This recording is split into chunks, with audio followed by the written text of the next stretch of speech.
বাসায় চলে যাব, তো সেজন্য আব্বু কাঁঠাল পাড়তে আসলো। একসঙ্গে তো সবগুলো কাঁঠাল পারবে না, সবগুলো কাঁঠাল একসঙ্গে পারলে একসঙ্গে তো পেকে যাবে, সেজন্য অল্প অল্প করে কাঁঠাল পাড়া হচ্ছে। আসসালামু আলাইকুম এভরিওয়ান, কেমন আছেন আপনারা সবাই? আশা করি সবাই অনেক অনেক ভালো আছে। আমরা আলহামদুলিল্লাহ ভালো আছি।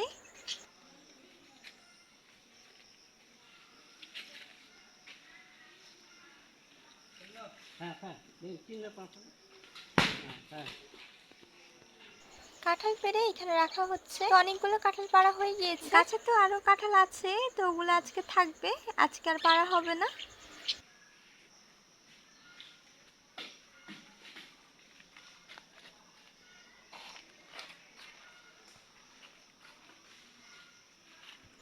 আমাদের গাছের বাতাবি লেবুগুলো এখনো বড় হয়নি, তো যার কারণে আজকে পাড়া হলো না।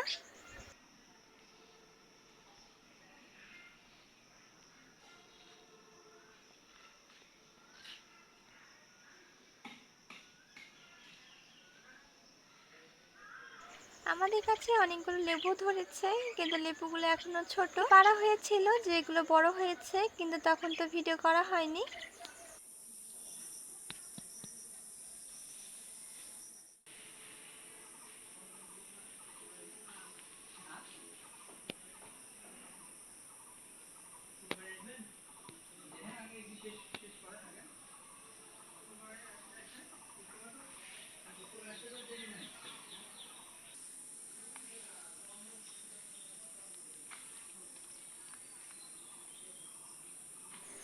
কাঁঠাল পাড়া হয়ে গিয়েছে, তো সেজন্য এখন কাঁঠালগুলো বস্তায় ঢুকিয়ে দিচ্ছে। আজকের মতো এতটুকুই কাঁঠাল পাড়া হলো।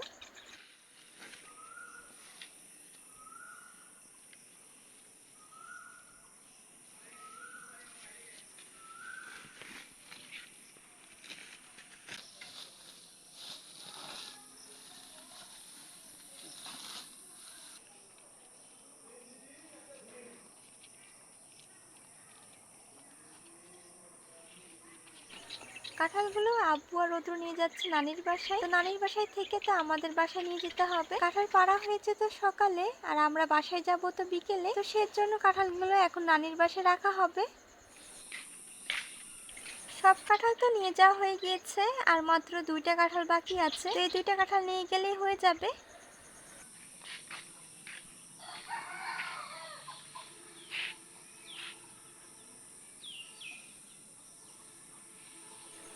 আজকে থেমে থেমে বৃষ্টি হচ্ছে, আকাশে আবার মেঘ। তো গতকালকেও তাই হয়েছিল, থেমে থেমে বৃষ্টি হয়েছিল, আর আজকেও দেখি তাই। আজকে নানির বাসায় পাঙাশ মাছ কিনা হয়েছে, তো আমি এখন পাঙাশ মাছটা কেটে নিব। আমাদের মতো নুরাহিমও কাটাতে অনেক ভয় পায়, মানে কাঁটাওয়ালা মাছ খেতে ভয় পায়, আর সেজন্য আমি পাঙাশ মাছ কিনলো, কারণ পাঙাশ মাছের তো বেশি কাঁটা থাকে না। এখানে সবগুলো কাঁঠাল নিয়ে এসে রাখা হয়েছে। এখান থেকে কিছু কাঁঠাল নানিদেরকে দেওয়া হবে বড় মামাদেরকে। তো গাছে যেহেতু আরো কাঁঠাল আছে, তো ওগুলো পাড়া লাগবে, তাহলে সবাইকে দেওয়া যাবে আর কি। মামি গাছ থেকে বেগুন পেড়ে নিচ্ছে। আপনারা তো প্রথমে দেখলেন যে মামি পাঙাশ মাছ কাটছিল, তো সেই পাঙাশ মাছ দিয়ে আজকে বেগুন রান্না করা হবে, মানে বেগুন দিয়ে পাঙাশ মাছ রান্না করা হবে। এর আগেও মামি গাছ থেকে বেগুন পেড়েছিল, অনেকগুলো বেগুন হয়েছিল, তো আজকেও দেখি অনেকগুলো বেগুন গাছে আছে, তো মামি একটা একটা করে গাছ থেকে পেড়ে নিচ্ছে। গাছগুলো যেহেতু একেবারে ভিতরে, তো যার কারণে বেগুনগুলো দেখাও যাচ্ছে না। দেখতে দেখতে অনেকগুলো বেগুন পাড়া হয়ে গেল।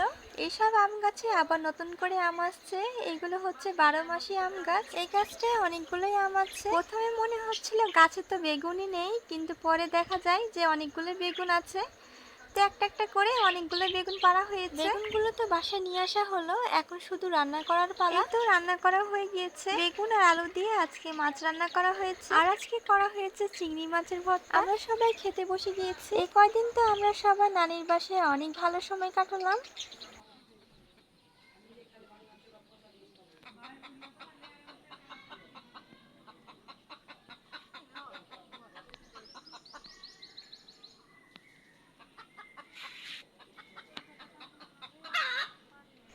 2 দিন থেকে তো বৃষ্টি হচ্ছে, তো সেজন্য বাগানে পানি জমে গিয়েছে, কিন্তু বাগানে বেশিক্ষণ পানি থাকে না।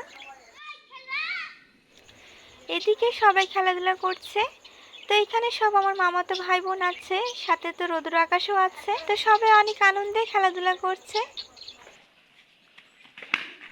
আর বালুর পরে তো ডগিও বসে আছে।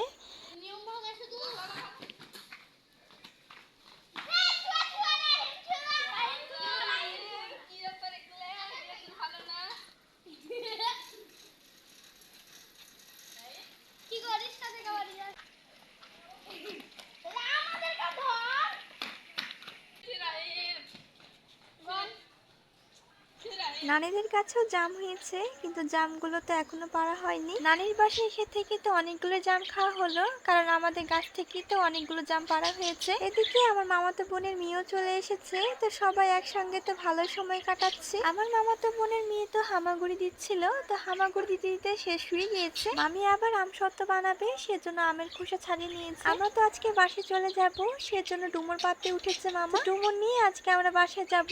আম্মু ডুমুর খেতে তো অনেক পছন্দ করে, আর যেহেতু গাছের ডুমুর, ডুমুরগুলো খেতে অনেক ভালো লাগে। এদিকে মামার আমও দিয়েছে, সে আমটাম নিয়ে আমরা এখন বাসায় চলে যাচ্ছি। আমরা তো রওনা দিয়ে দিয়েছি। আমরা তো ঈদের পরের দিন নানির বাসায় এসেছিলাম। কয়দিন তো নানির বাসায় অনেক ভালো সময় কাটালাম, অনেক সুন্দর সুন্দর স্মৃতি নিয়ে আমরা আবার বাসায় চলে যাচ্ছি। আজকের ভিডিওটা এই পর্যন্তই। সবাই ভালো থাকবেন, সুস্থ থাকবেন, আমাদের সাথে থাকবেন। আর আজকের ভিডিওটা আপনাদের কাছে কেমন লাগলো অবশ্যই কমেন্ট করে জানাবেন। আল্লাহ হাফেজ।